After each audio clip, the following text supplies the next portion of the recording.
Hello, everybody, and welcome to the next edition of Adventurers Are Ageless. This time, I'm going to take you to an amazing country in the bottom of the world, South Africa.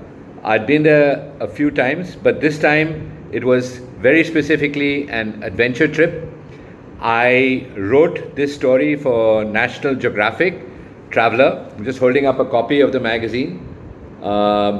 And it was my debut in the magazine. And of course, I was also accompanied by a very close friend and a very talented photographer, Sandeep Kumar. And it was an amazing trip for the two of us. We're going to talk about the kind of 8 different activities that we did there. I'm going to show you a mix of slides and videos. And hopefully you'll be engaged enough and want to travel there yourself. So Sandeep, if you would like to just say a few words. Yeah, hi everybody. Yeah, so I've been a fairly passionate wildlife and travel photographer for much of my life, and this particular trip, and that too for National Geographic, was really a great opportunity. And we had a great time, great food, great scenery, and great company. Fantastic.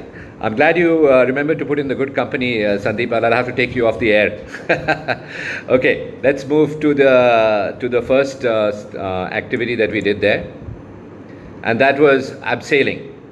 I've done a little bit of this before, but this in South Africa was after a very long time and pretty incredible experience. Here is you could say the easy way up Table Mountain. Jump onto the cable car like thousands do every month and go all the way up. You can see there's the cable station at the top of Table Mountain, and from there we walked a little bit and we came to the rock face where we came down abseiling. Okay, so this is Sandeep and me, our first tentative steps into nothingness.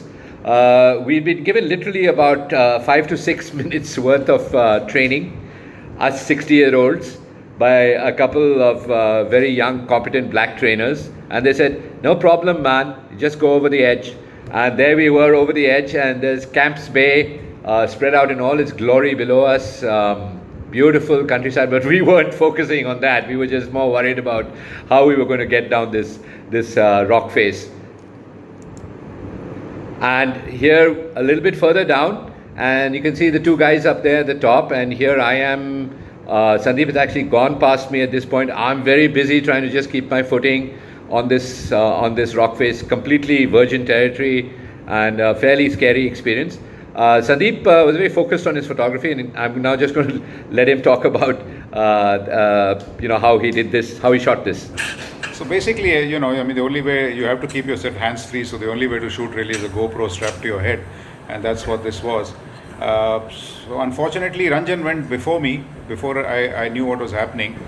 It wasn't unfortunate. I had no choice. Yeah. I had to quickly scamper so that I was able to take this image somewhat with at least you in the frame. But what it did do was distract me enough not to kind of worry about where I was dangling above Camp Bay. Exactly. And I think the one thing I should quickly mention here is that the trainer said, we got a big surprise for you down there, 100 feet down. And man, had they told me what that surprise was, I don't think I would have come down this. I would have done this abseil.